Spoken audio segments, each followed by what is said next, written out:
Hello everybody, and welcome to Iain the Tech Bear. I'm your host, Ian Bennett, and today I'm going to talk about something that people sort of know, but they don't realize about their everyday lives, especially those of us who happen to have cars, drive cars, rent cars. Cars today are essentially supercomputers on wheels. All right, maybe not supercomputers. Well, maybe they are, especially in the case of this one here, but they're rolling computers. So what do I mean by that? So what I've got here is my 2020 BMW X5, and I've got here a 2024 Tesla Model Y that Scott and I just purchased. And this video came out of reading a number of the various forums and user groups about people owning and purchasing their Tesla, whatever models, and the number of questions I've seen about saying, oh, there's a defect in, the cruise control system. I'm not talking about full self-drive or anything like that. I'm just talking about basic, well, okay, maybe not so basic, but talking about auto steer and traffic-aware cruise control. This one person was sort of going on and on about how they needed to take their car in for servicing, and the service team was kind of like, there's nothing we can do. So all of that is controlled by software in both of these vehicles, and in economical vehicles, they're all controlled by software. Now, again, I'm going to say, what am I talking about? So let's talk about my X5 for a minute. So the X5, the actual engine itself is controlled by a computer, the ECU, or the engine control unit. So what that computer does is it manages things like the throttle. When I press on that gas pedal and I'm in sport mode, it controls the throttle and the speed at which the car is going to go and how fast, etc., how quick it gets to 100 kilometers per hour. If I put it in eco mode, it's going to adjust the throttle again, sort of make it so that it slowly goes up to speed. And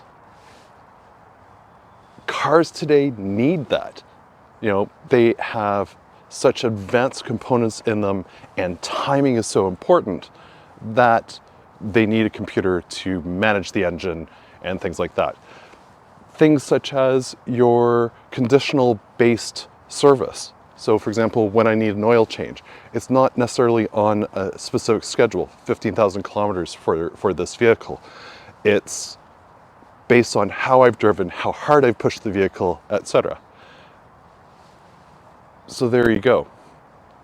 Things like cruise control are now controlled not just by computers, but also, in many respects, AI. So both these vehicles use AI to look at the road, see where it should keep itself with the between the lanes. So essentially your lane departure systems, your lane keep functionality, etc. And then also using radars, or in the case of the Tesla here, cameras to keep the distance of the vehicle.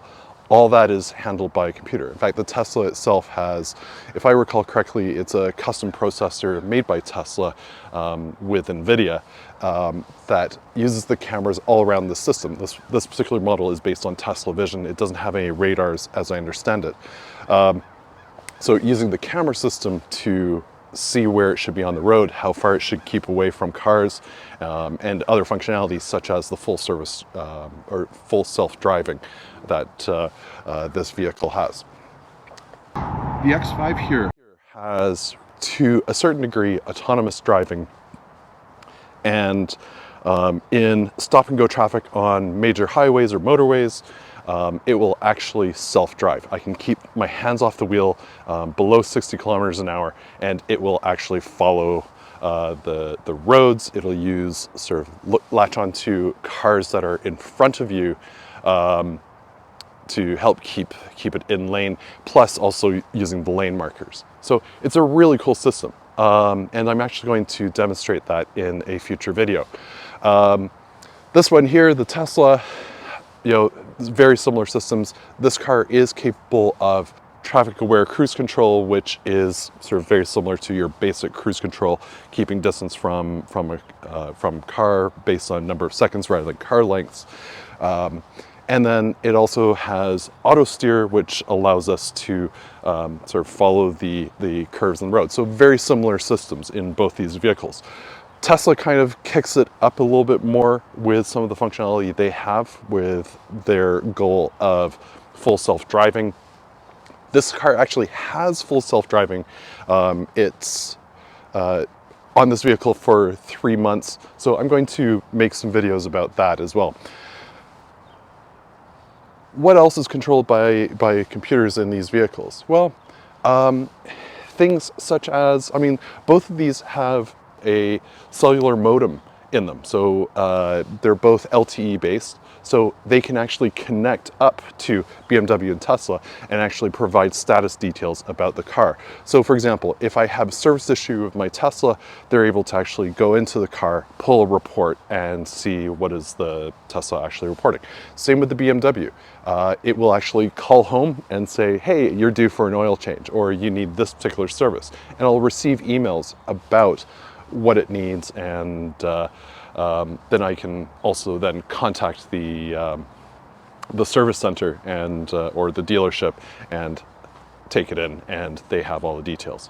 Also, in the case of the BMW here, the actual key has details about how the car is performing. They can put the key on an NFC reader and actually pull up a report on what the statuses of this vehicle. It's actually really cool. They've had that for a number of years now, and it's very convenient. The displays in both vehicles, again, full computer. So things such as the heating system or the HVAC system, all that is computer controlled. You see digital displays for the specific temperatures, for the the fans and all that stuff. Voice commands. So each of these cars both have really good voice assistants, and you can actually do things like turn on the seat heaters, turn on the passenger heat seater, set the temperature. So all of it is computer controlled. Now the head unit and the ECU, so the engine control unit and the head unit, which is what controls sort of your navigation and entertainment system and stuff like that, is a separate computer. However, both of these cars also have software upgrades over the air, typically initiated through the app, or this car will actually connect to Wi-Fi, and it will download software updates that affect the engine, the head unit, in this case the electric motors, and the way both vehicles perform. And I've had that for a number of years. Even my previous Mini, it didn't have necessarily software updates over the air, but I could take it into the for its regular maintenance, and they would run software updates for the engine control unit and things like that. And I would actually feel differences in how the vehicle would drive with the various software updates. Is it scary? No, I'm pretty confident on the level of testing both these companies do on their software, and the challenges that both companies are have around software, especially Tesla. They're trying to push the envelope, and I think they actually do a fairly good job, despite some of the quality issues and challenges that people have. Again, people don't realize that these cars are based on software, and very software controlled. So what you think may be, oh, is an actual issue with the car, a physical issue, a part needs to be replaced, etc., may not actually be that. And that's some of the challenges that people have with their vehicles and not understanding how these vehicles work today. Way back in the 80s, you could actually do your own maintenance, and it's kind of funny, Tesla actually encourages your own maintenance on their vehicles to save money, etc. However, I digress. Back in the 80s, 70s, and earlier, you could do your own maintenance. You could do your own oil changes and things like that, which you can certainly do on, the X5 as well. People do certainly sometimes feel that because of software, you are tied down to a particular company, dealer, to maintain your vehicle. And I do sometimes feel like that. I know certainly with the Tesla that will be the experience, because they are a tech company first. They're not necessarily a car company. They are a car company, but they are first and foremost a tech company. BMW is most definitely a car company, but they also want people to make sure, especially within the warranty periods, are getting the best experience, and they are the best people that know their vehicles, etc. So that's my introduction to cars today. Even, my neighbor has a Toyota Matrix, and even that has a computer to control the, variable valve timing. I'm assuming it has a VVTi type engine in it, or a newer variant. Even, I am absolutely sure my old Toyota Echo, my first car, actually had a computer inside to control the timing of the pistons and the engine and all that. So there you go. That's my little introduction to cars and computers.